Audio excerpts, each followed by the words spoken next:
about sexual harassment. Uh, Um, and it reminds me very much of the 60s when the women were rising up against us men. So that if I opened a door for a woman, she'd slam the door and say, I can open it yeah, myself, and yeah, things I like had this. one of those. So I wanted to know what your thought is about this time around, where they're calling it sexual harassment. Is it sexual harassment? And if so, then is it something that we do something about, or is it just too convoluted? There's no real answer to that. One of the problems that women always have is that they want to be molested. The future of the race depends on it, but they want to be in control. And I don't blame either one of those attitudes. The problem is that they have to get the men to agree.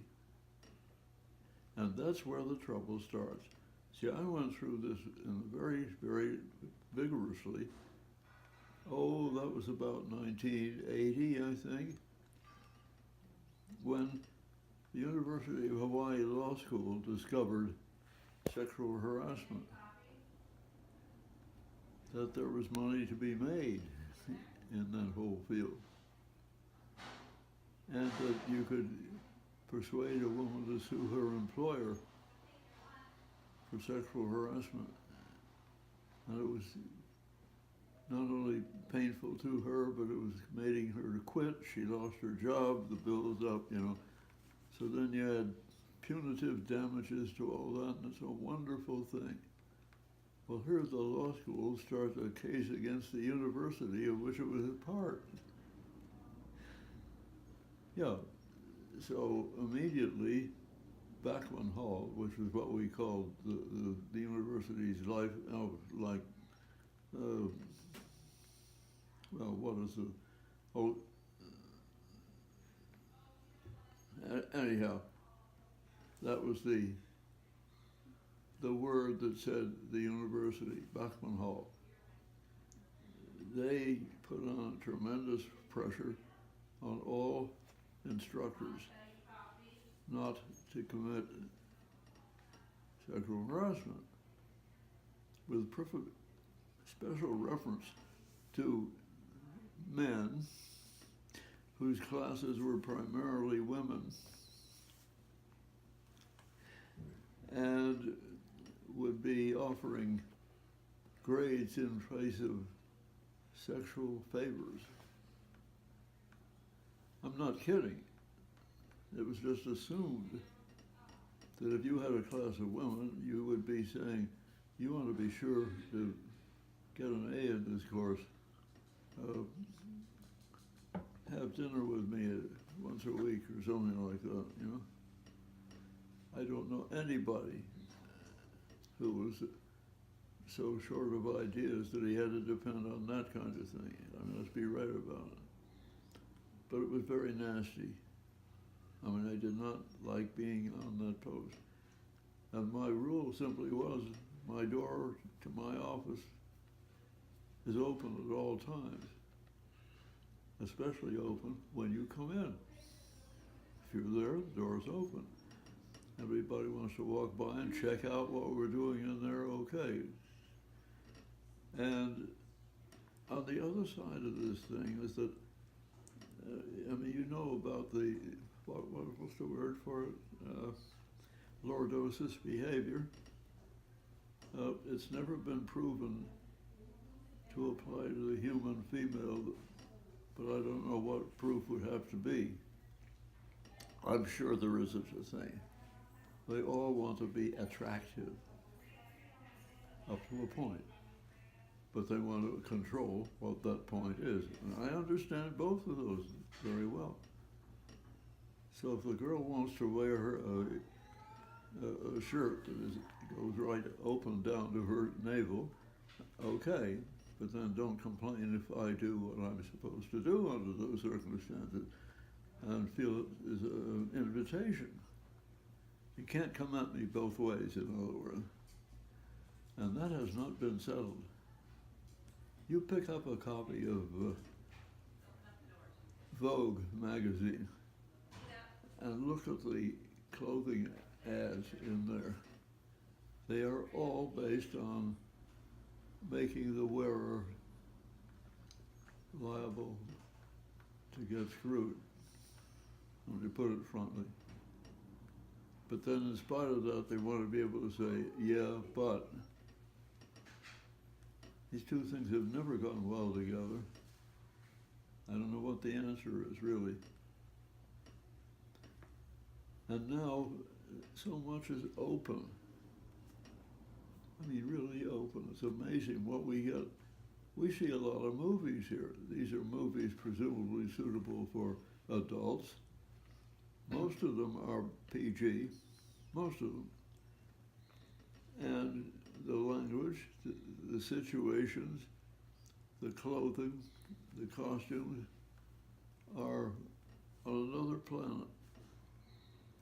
I have not seen a movie in the last 4 weeks that hasn't used the word fuck. Really? That's okay now. The only thing that is still somewhat protected is the C word. Even that's not totally protected. I mean, we had a movie involving teenagers a few weeks ago, and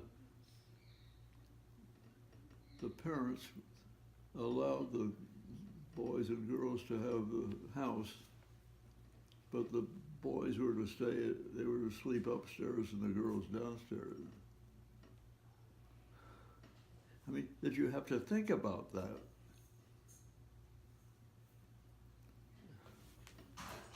And that's why I worry about Malia and in turn Kamala.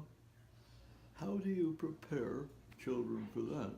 What is parental guidance going to do? No, not easy. Well, the current situation in America with sexual harassment is that it appears that it's the catch-all phrase for everything from ogling a woman or just looking at her breasts for a little longer than whatever their definition or our definition of, or our collective edition of polite is, to actually groping, to rape. Okay, so you've got this whole scale of from to, and so rape is a very charged word that is used even in court cases, and there are people who actually want to strike that word from the vocabulary of the law because the word itself is so charged. Yeah, right. But how much of this is really unacceptable sexual advances versus what is acceptable in this reptilian or basic human process called mating and courtship? You know, how do you am I supposed to go up to a woman and say, I've got this document here, you got to sign it before I ask you the next question? Yeah, and I don't know, I have a professional reason for going through this. I've been through it myself vigorously, and it's part of what I would be doing if I were teaching my classes, because maternal and child health essentially is focused most sharply on the age of the women that I was teaching. These are the CBAs. And they're going to be going out and they're going to be doing the same thing. They're going to be looking for women of childbearing age and attempting to modify their behavior in the name of public health. Okay, this is all part of the picture. So I'm having to deal with this thing not only as a bow to the law school, but as a mechanism for dealing with it in my classes. Not easy to do this. So, all right, I'm thinking about Malia, what if she shows up in my class? I mean, I did it in a very blunt way. I told the first day classes, I said, look, you've been through the undergraduate part of your education. You volunteered to get into public health. You're going to be teaching members of the general public, and there are no words that we are not going to use. Be prepared. And if you're going to find that insulting or rude, immoral, vulgar, decide now, because at the other end of this street is the school that teaches advertising writing, and you belong there.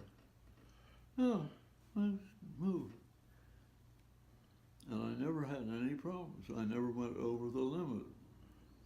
But what people use in the general public are so different from what you are taught in high school if you're a member of the Hardy family, you know? Like what?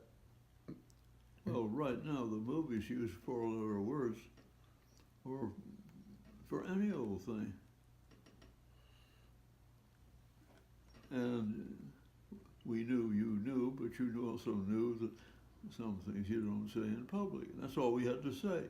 And we didn't, so that was that. But what do you do? The kid goes to the Saturday afternoon movie and this stuff is all over the place. This movie I was talking about where they separated the girls, the girls, the guy came down, she says, why don't you stay? He wanted to stay upstairs. And she says, why don't you come down here? I'm open for business. She says, what do you think I have this cunt for? That's what she said. Yeah.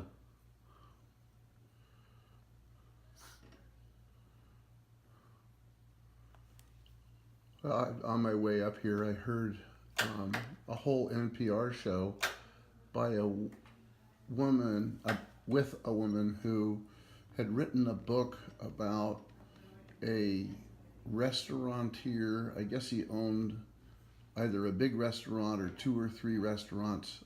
I don't know.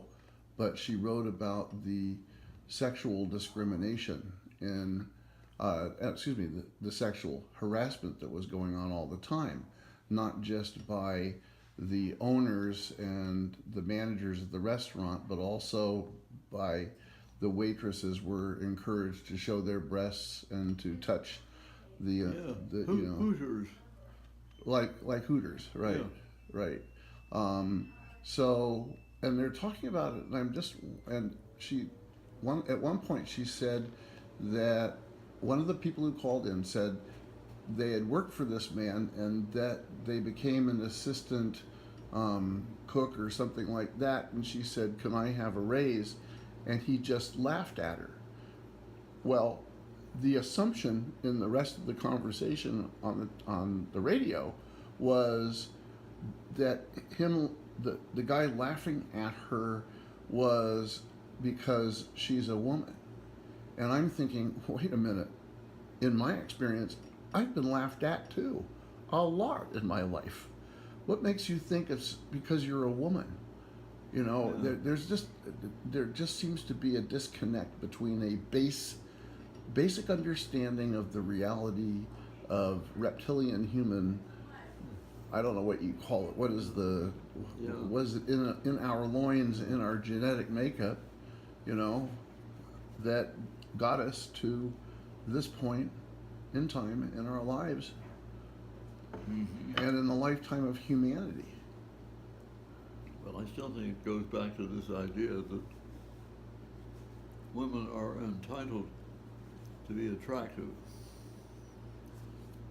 If you got 3 female mice or rats anyway, in a group of rats, if one of them really wants to get pregnant, she'd overdo the other ones. That's fundamental. And it must be very deeply fundamental because there are so many species. Well, like our near relatives, the gorillas. When a female gorilla is in heat, her whole rear end turns on a sort of a bright red color. So the male, if he can't figure that out, he's really pretty stupid. Colorblind. Maybe that's why only the high apes are not colorblind. Why? I think of the was Al Franken. Al Franken resigned Yeah. from Congress because he had had a few women come up and say sexual harassment, and he also had a photograph of him pretending to touch the breasts of a woman in the military. Why didn't Al Franken come out and start the discussion? What is it? Why are we not starting discussions in the media, and why are people afraid of starting discussions about it? So, like what you and I are having right now. And by the way, I try to have conversations with other women, and it's like, don't go there. It's like they don't want to discuss it. And I kind of liken it to the whole discussion about Trump and what he's doing and how he's doing it. That the people that need to talk are the ones who need to have a dialogue, and we are just not having a dialogue about these things. It looks like just an emotional response from, frankly, from women, and the men are just simply not standing up. And I think that it's really sad that Al Franken, who is a very smart man, could have been that person to stand up. And by the way, not Harvey Weinstein. The guy's a creep. Not Trump. He's a creep. Yeah. You know, because that's at that from to end that is not acceptable. Right. Yeah. But Al Franken, I didn't hear that he was doing anything unacceptable. And there's another part of humanity where we men, we have to let our interests known. We aren't animals that just go try to rape or actually rape like a monkey or baboons, right? We have to say something like, you're really pretty, and I really like the dress you're wearing. And yeah, I don't know. Well, Drew Faust has been president of Harvard for several years now. She's in the process of stepping down. But she got hit by this thing in the second time around. And she's a very level-headed person, too. A group of good, high-ranking universities got together and tried to develop a joint policy to deal with all this thing. And when it came to date rape, I mean, that seemed to be the opportunity in which these things usually got into trouble. So they tried to work out some way to prevent date rape. Well, it comes down to how much liquor you drink in the evening and what other things lead in the progression of natural tendencies to hopping into bed or the couch or the floor or whatever.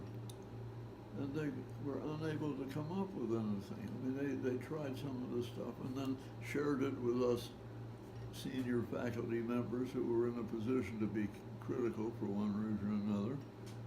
And in order for date rape to be rape, the boy has to say, "Would you mind if I unbuttoned your blouse?" And she has to say, "No, that would be all right." Can you imagine that happening? I mean, talk about romance. I mean, this is love, you know, really, what the heck? And I'm a hopeless romantic, always was. right. I didn't want to push myself forward. I wanted to hold that for my benefit. The longer it's attractive and stimulating, the better. If all is open, what's it up? What's it worth? You know, those are the realities.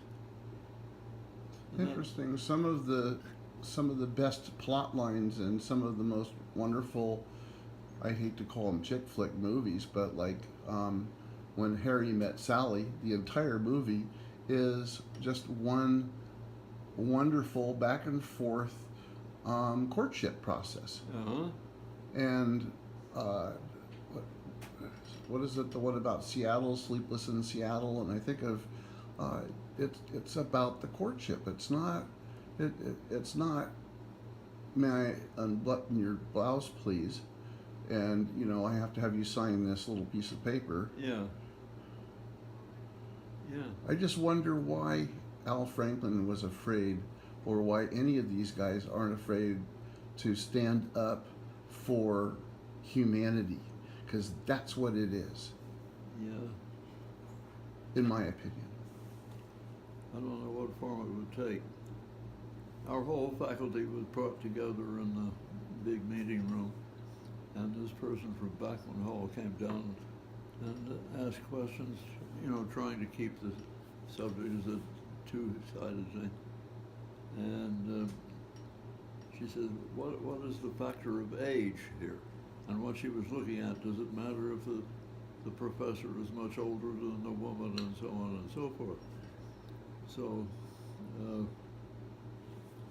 I raised my hand and I said, I think age is quite important, because at my age, and I would have to be senior faculty, when I was growing up, seduction was considered an art form.